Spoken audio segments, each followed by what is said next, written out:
ঢাকা কেন্দ্র থেকে সরাসরি যুক্ত হচ্ছেন আমাদের সহকর্মী শবনা স্মৃতি।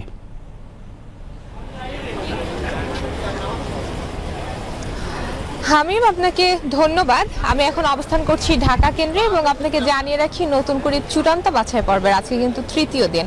আর এই তৃতীয় দিনে কিন্তু সকাল থেকেই দেশের বিভিন্ন জায়গা থেকে কিন্তু প্রতিযোগী এবং অভিভাবকরা হাসি মুখেই অংশ নিচ্ছে বাংলাদেশ টেলিভিশনের প্রাঙ্গণে। আপনি দেখতে পাচ্ছেন যে আমার চারপাশে কিছু প্রতিযোগী এবং অভিভাবক রয়েছে। আপনাকে জানিয়ে রাখি যে চূড়ান্ত পর্যায়ে 8টি বিভাগের মোট কমপক্ষে প্রায় 1000 মতো প্রতিযোগী কিন্তু এই চূড়ান্ত পর্যায়ে অংশগ্রহণ করছে এবং তৃতীয় দিনে 140 জন প্রতিযোগী অংশগ্রহণ করছে। আমরা এখন কিছু প্রতিযোগী এবং অভিভাবকদের সঙ্গে কথা বলবো এবং চূড়ান্ত পর্যায়ে আসতে পেরে তাদের কেমন লাগছে আমরা একটু জানার চেষ্টা করব। কেমন লাগছে তোমার এখানে আসতে পেরে? খুব ভালো লাগছে। কোন কোন বিষয়ে অংশগ্রহণ করছো? আমি গল্প বলা। আচ্ছা, অনেক ধন্যবাদ। কোথা থেকে এসেছো তুমি? আমি নারায়ণগঞ্জ জেলা থেকে এসেছি। এই যে চূড়ান্ত পর্যায়ে নতুন করে অনুষ্ঠানে তুমি আসতে পেরেছো, এখানে আসতে পেরে তোমার কেমন লাগছে? আমার অনেক ভালো লাগছে। আচ্ছা, অনেক ধন্যবাদ। কোন বিষয়ে অংশগ্রহণ করছো? গল্প বলায়। আচ্ছা, আমাকে একটু বলবে এই যে আঞ্চলিক পর্যায়ে, বিভাগীয় পর্যায়ে শেষ করে আজকে চূড়ান্ত পর্যায়ে আসছো, এখানে আসতে পেরে তোমার কেমন লাগছে এবং এই পুরো জার্নিটা কেমন ছিল? আঞ্চলিক পর্যায়ে, বিভাগীয় পর্যায়ে শেষে জাতীয় পর্যায়ে আসছে, একটা খুবই ভালো লাগছে এবং অনেক কিছু শিখতে পারছি। তবে আমার এই জাতীয় পর্যায়ে এসে যদি আমি নাও টিকতে পারি তাও আমার কাছে এটা কোনো আফসোস থাকবে না, কারণ আমি অনেক কিছু শিখতে পারছি এই জায়গা থেকে। আচ্ছা, অনেক ধন্যবাদ তোমাকে। আমরা কিন্তু আরেকজন প্রতিযোগীকে দেখতে পাচ্ছি, সে কিন্তু অভিনয়ের সেজে রয়েছে। আমি একটু তার সাথে কথা বলবো। এই যে আর কিছুক্ষণ পরেই তুমি ভিতরে যাবে, কি মনে হচ্ছে? প্রচণ্ড ভয় লাগছে, কিন্তু আমি আশা করি আমি পারবো। আমি ঢাকা পর্যায়ে এসেছি, এটা আমার বড় পাওয়া। আমি যদি কিছু নাই হই তবে এটা হচ্ছে আমার সব থেকে বড় পাওয়া। আমি যে এই পর্যায়ে আসতে পেরেছি, এটাই। অনেক কিছু শিখতেও পেরেছি এবং অনেক কিছু শিখতে পেরেছি। আর আমার ভিতরে যে ভয়টা কাজ করছে, আশা করি সেটা কেটে যাবে। আচ্ছা, অনেক ধন্যবাদ। হামিম, আমরা কিন্তু এখানে দেখতে পাচ্ছি যে নাচের সাজেও কিন্তু বেশ প্রতিযোগী খুব সুন্দর করে সেজে রয়েছে। আমরা একটু তাদের সাথে কথা বলবো। কোথা থেকে এসেছো? আমি হচ্ছি রংপুর বিভাগ থেকে এসেছি। এই যে চূড়ান্ত পর্যায়ে, নতুন করে অনুষ্ঠানের চূড়ান্ত পর্যায়ে আজকে অংশগ্রহণ করছো আঞ্চলিক বিভাগীয় শেষ করে, তোমার এই জার্নিটা কেমন ছিল?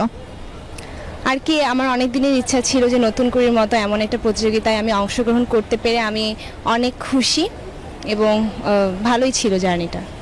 অনেক ধন্যবাদ তোমাকে। আমরা আরেকজন প্রতিযোগী দেখতে পাচ্ছি, সেও কিন্তু খুব সুন্দরভাবে সেজে আছে। আমরা একটু তার সাথে কথা বলবো। কেমন আছো? আমি ভালো আছি।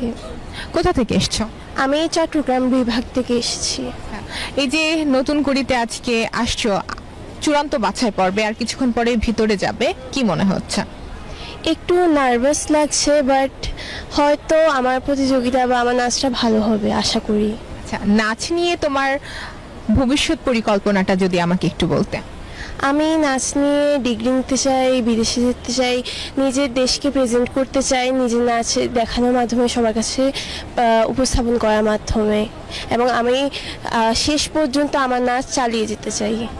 অনেক ধন্যবাদ তোমাকে। হামিম, আমরা নাচের প্রতিযোগীদের সঙ্গে কথা বলছিলাম। এখানে কিন্তু আমরা আরো খুব মিষ্টি মিষ্টি প্রতিযোগী দেখতে পাচ্ছি। আমরা একটু তাদের সাথে কথা বলবো। কেমন আছো? ভালো আছি। কোন বিভাগ, মানে কোন বিষয়ে অংশগ্রহণ করছো? গল্প বলা। আমাকে একটু গল্প শোনাবে? জি। এক যে ছিল পান্তা বুড়ি, সে পান্তা ভাত খেতে খুব ভালোবাসতো, কিন্তু কিছুদিন ধরে চোরে তার সকল পান্তা ভাত খেয়ে যাচ্ছিল। তাই বুড়ি লাঠি ভর দিয়ে রাজার কাছে নালিশ করতে যাচ্ছিল। সে যাচ্ছিল পুকুর ধার থেকে। পুকুরের ভিতর থেকে এক শিং মাছ তাকে দেখতে পেয়ে বলল, পান্তা বুড়ি, কোথায় যাচ্ছ তুমি?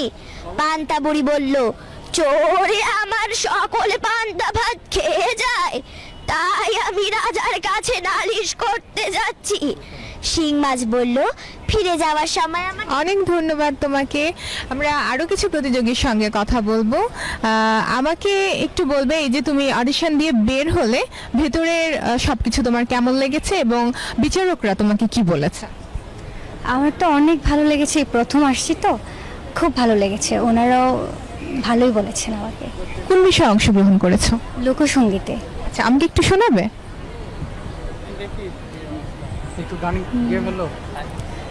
যদি তরিতে বাসনা থাকে ধরো রে মন সাধুর সঙ্গ, ভজরে আনন্দের গৌরাঙ্গ, ধরো রে মন সাধুর সঙ্গ, ভজরে আনন্দের গৌরাঙ্গ। ধন্যবাদ হামিম। এতক্ষণ কিন্তু আমরা একজন প্রতিযোগীর কণ্ঠে গান শুনছিলাম। এতক্ষণ আমরা প্রতিযোগীদের সঙ্গে কথা বলছিলাম। এখন আমরা একটু অভিভাবকদের সঙ্গে কথা বলবো এবং জানার চেষ্টা করব যে নতুন কুড়ির মতো একটি অনুষ্ঠানে তাদের সন্তান অংশগ্রহণ করছে, তাদের কেমন লাগছে। আমাকে একটু বলবেন, এই যে নতুন কুড়ির মতো একটা অনুষ্ঠানে আপনার সন্তান আজকে চূড়ান্ত পর্যায়ে অংশগ্রহণ করছে, আপনার কেমন লাগছে? আমার তো অবশ্যই ভালো লাগতেছে এবং এটার পুরো ক্রেডিট আমি আমার ওয়াইফকে দিব, কারণ ওয়াইফই এই ছেলেকে নিয়ে পুরোপুরি বিভাগীয় পর্যায়ে আঞ্চলিক পর্যায়ে কমপ্লিট করে এই চূড়ান্ত পর্যায়ে এখনও সে পরিশ্রম করে যাচ্ছে। যদি সে নাও হতে পারে তারপরেও আমি বলবো যে সে অনেক কিছু শিখে গেছে এইখান থেকে, এবং বিটিভি কর্তৃপক্ষকে আমি অশেষ ধন্যবাদ দিচ্ছি যে নতুন কুড়ির মতো আরেক এই অনুষ্ঠানটি আবার পুনরায় চালু করার জন্য, এবং আমাদের এই কচিকাচ্চা বাচ্চাগুলি আবার আমাদের যে পুরনো স্মৃতিগুলি সেই নতুন কুড়ির স্মৃতিগুলি আবার পুনরায় তারা নিজেদের কাছে নিয়ে যেতে পারবে এবং তারা এই প্রতিযোগিতায় তাদের প্রতিভা প্রস্ফুটিত করতে পারবে। ধন্যবাদ আপনাকে। আমরা আরো একজন অভিভাবকের সঙ্গে কথা বলবো এবং জানার চেষ্টা করব তার কেমন লাগছে। আমাকে একটু বলবেন, নতুন কুড়ি দীর্ঘ বছর পর শুরু হয়েছে এবং প্রায় 20 বছর পর শুরু হওয়ার পরে আপনার সন্তান আজকে চূড়ান্ত পর্যায়ে অংশগ্রহণ করছে, আপনার কেমন লাগছে? আমার আসলে ভীষণ ভালো লাগছে, কারণ আমাদের যে শৈশবটা ছিল, আমাদের শৈশবের একটা বড় অংশ জুড়ে কিন্তু এই নতুন কুড়িটা ছিল। আমরা নতুন কুড়ি দেখে বড় হয়েছি, তো সেই প্ল্যাটফর্মে কিন্তু আমার বাচ্চা অংশগ্রহণ করছে এবং সেখান থেকে 2টা পর্যায়ে পার হয়ে চূড়ান্ত পর্যায়ে এসেছে। আমার ভীষণ ভালো লাগছে আসলে। ধন্যবাদ আপনাকে হামিম। এতক্ষণ আমরা প্রতিযোগী এবং অভিভাবকদের সঙ্গে কথা বলছিলাম এবং জানার চেষ্টা করছিলাম যে নতুন কুড়ি অনুষ্ঠানে চূড়ান্ত পর্যায়ে আসতে পেরে তাদের কেমন লাগছে। তারা কিন্তু প্রত্যেকেই অনেক আনন্দিত এবং তারা প্রত্যেকেই আশাবাদী যে নতুন কুড়ির মঞ্চ থেকেই তারা অনেক দূর এগিয়ে যাবে। হামিম, এই ছিল ঢাকা কেন্দ্র থেকে আমার কাছে সর্বশেষ তথ্য। ধন্যবাদ। ধন্যবাদ স্মৃতি আপনাকে। দর্শক, নতুন কুড়ি ঢাকা কেন্দ্র থেকে সেখানকার ছোট্ট সোনামণিদের খবরাখবর জানাচ্ছিলেন আমাদের সহকর্মী শবনা স্মৃতি।